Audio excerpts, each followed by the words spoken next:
Hello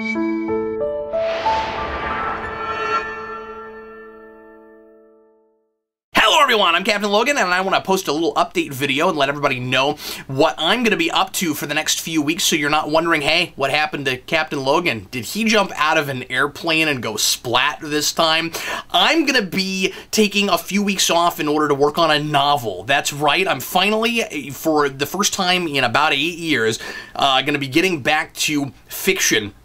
And I say the first time, I've dabbled a little bit here and there, but I haven't tried to publish anything, and I haven't done a project like this in a long time since my first novel, which was published with a publisher in 2011, 2012, but I haven't actually, continued writing that kind of stuff since then. I've done a little bit of fictitious things for the channel, of course, and as I've gone on record to say before, I sort of feel like Spawn Year is like my second novel, and I certainly put that kind of work and heart and soul into that. But I've been wanting to get back to the written word for fiction. I mean, obviously I write all the time with nonfiction things for the channel, but I've been wanting to get back to that for a long time. That's what I went to school for. That was originally always my intent and hope for career. And I really want to try to get back into the publishing world, and it's wonderful how the channel has taken off, and that I've kind of, shifted my my interest and my focus for the last few years to writing about fiction as opposed to writing fiction. But I really miss it. I feel kind of starved for it. Writing is my first love, and if I'm not writing 1,000, 2,000 words every day, I get a little stir crazy. I start feeling like my grasp of language is starting to fail me. I have to write. I'm a real, you have auditory learners, you have visual learners, you have hands-on learners. I'm some combination of those things. I'm a written learner. I take copious notes when I'm working on Rewind or some other written project, and I hardly ever refer to them. It's just how my memory works. I have to write things down, and I haven't been doing anything like as much writing as I would like to. And especially this kind of ultra creative writing where I'm just making up everything, and I don't have to do the kind of research that I do for Rewind where I'm writing about something else. I really miss that kind of thing.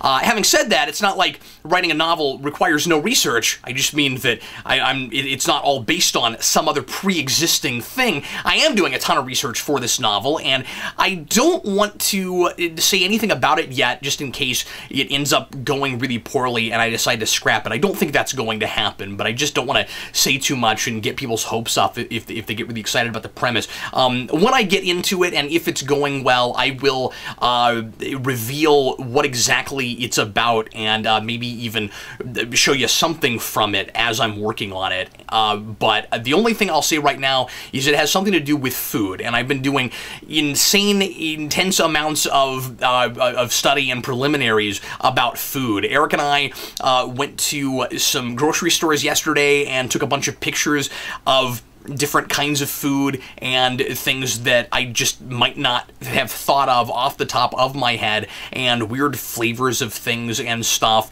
And we went to the library and I picked up a bunch of books about different sorts of food, and this thing is especially about junk food and fast food. And so I've been looking into a lot of dietary things and a lot of politics and history, and but especially, like, social and health implications and things like that. That's kind of where my research has ended up steering me. And nobody panic. This isn't going to be like a really preachy novel. I hopefully it doesn't come off this way. I mean, certainly there's going to be some, I'm sure, naturally, inherently, some social commentary about the food industry and the way we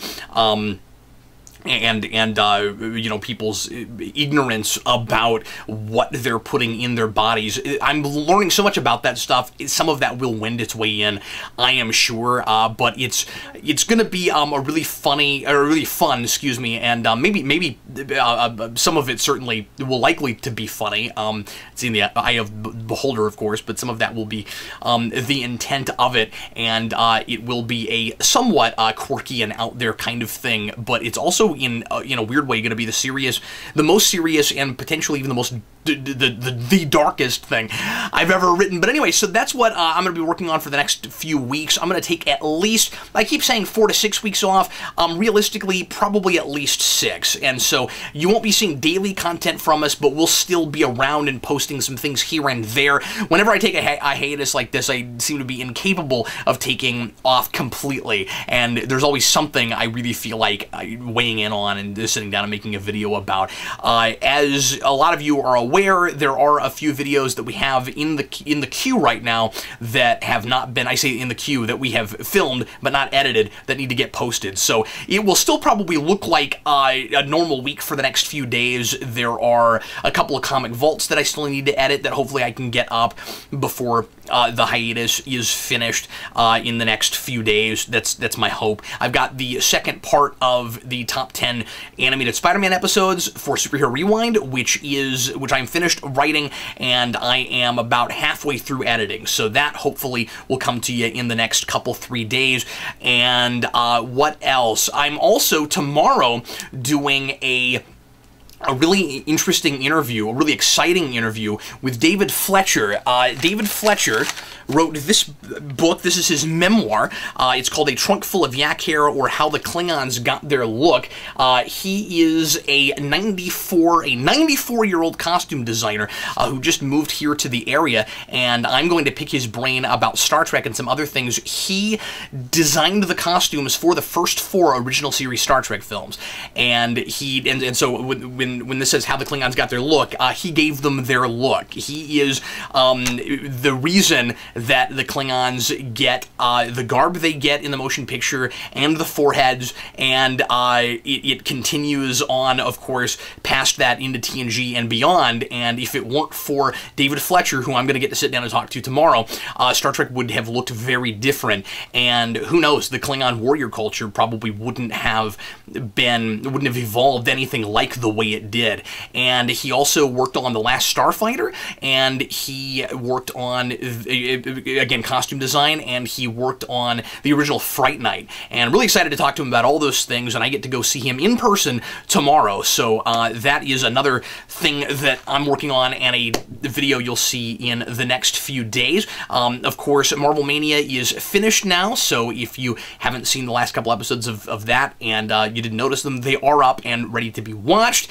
And that is going to be about it for me right now. Like I said, there will be some things here and there that we come back for, so the channel won't be dormant, and some of our other contributors may make some things on their own. Everybody's really busy right now, and as you've noticed, we haven't had a lot of singular videos from folks apart from myself, and honestly, you haven't gotten very many singular videos from me either. It's mostly been co-op stuff recently, but we're going to have so we've got Guardians 2 coming out here in a couple weeks, Guardians of the Galaxy Volume 2, and obviously we'll be doing How We Felt About and a spoiler cast for that. Eric and I are going to try to do the new Teen Titans animated movie, The Judas Contract, as soon as that comes out on DVD and Blu-ray. It's on digital right now, but we always wait until people can get hard copies, and that's, of course, like how we like to get it and watch it ourselves, too. And so we'll try to knock that out, and there are, as I said, likely to be some other things here and there that we want to go ahead and make videos on and weigh in on, and we will continue to do the comic book pool party, as that is just a monthly video, and I want to make sure that me and Ian and Lo, while she's still able until she delivers, because Lo is pregnant and she's going to be delivering here in just a few weeks. But we want to make sure that we're still letting you know about new comics and giving you suggestions about things to go and read. And then when I come back, Eric and I are going to start knocking out some new commentaries. Not another Marvel Mania type series. We are going to do another one of those later on in the year. We announced Batmania in the last episode of Marvel Mania. Batmania is going to be every Batman movie, every movie with Batman in the title, both theatrical and direct-to-video, including animated stuff. That is a different set of rules than we had for Marvel Mania. That's going to give us about 33 movies, excuse me, unless there's some other things I'm not thinking of. I made a list the other day, and I think I got everything, so that it should be about 33. It'll be less than we have for Marvel Mania. We're going to do that toward the end of the year in the fall, leading up to, fingers crossed, because I'm really hoping I can get everything together to make sure that this starts coming out on time, but leading up to the Batman-themed sequel to Spawn Year, which I've been announcing for a while, and was originally supposed to start last year, and for a number of reasons, we had to delay it an entire year. So that is supposed to begin later this year. Another enormous, crazy project I'm going to be working on, and that's part of why I want to go ahead and sit down and try to hammer out a first draft of this novel, because I really want to get back to fiction writing, but I also want to get to the sequel to Spawn Year, which I've been promising for a long time, and we've got some really fun ideas for, and I'm really excited about, and I'm going to be playing even more characters, I think, than I did for Spawn Year, or at least more often. I mean, I guess I played myself 3 or 4 characters in Spawn Year, but more of them from the beginning, going all the way through. And again, that's the thing I don't want to give away too much about yet, except to say that it is about Batman, and it is going to be a weekly series. Anyway, if you have any questions or comments, make sure and leave those, of course, in the comments below. And so no live GNNs then for the next few weeks, and other things like Comic Vaults and He Made Me Watch and videos like that are going to be a little bit sparse until I have hammered out my first draft for my novel, or if that doesn't end up going well, after the next few weeks, after I just take a little bit of a break, a little bit of a hiatus. Once again, leave your questions and comments, and I sure appreciate everybody for sticking with us. Thanks for watching, and I will see you again shortly with all those videos that I need to edit and upload for you, and then I will again sporadically see you, and I will see you for daily content again when we come back from the break, probably in the middle of May or toward the beginning of June. Once again, thanks for watching. I am Captain Logan, and I will see you soon.